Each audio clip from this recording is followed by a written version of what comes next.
We've made it to Holy Week. It's likely that your church waved palm branches in Worship Sunday to celebrate the entrance of our King into Jerusalem. It was really just the start of Jesus' journey that week, but it will conclude our journey together. We'll hear Paul's testimony one more time, this time in front of Agrippa II, and I'll ask us to pause and reflect on our own testimony and consider why we often don't share it openly. Acts concludes with a seemingly doomed sea voyage, but Paul accomplishes what he wanted by getting to Rome. And it's from here that he will preach 2 more years and write as many as 7 more letters that land in our New Testament. Finally, we'll conclude our time with a reading from the Gospel of John.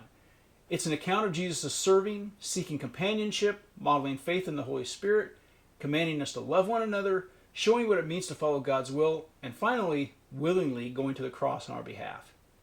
It's a lot to unpack in a few days. But that's what you do when the journey's over, right? You unpack, get on with life. Our time will be over, but on Friday, we will as Christians commemorate the darkness, when sin overtakes, albeit briefly, the light.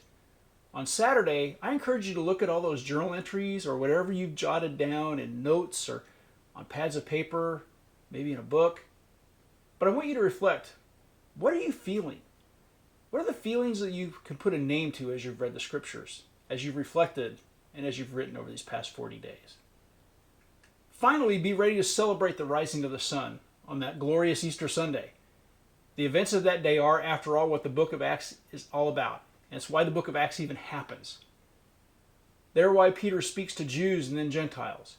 It's why Paul embarks on not 1, not 2, but 3 major missionary journeys.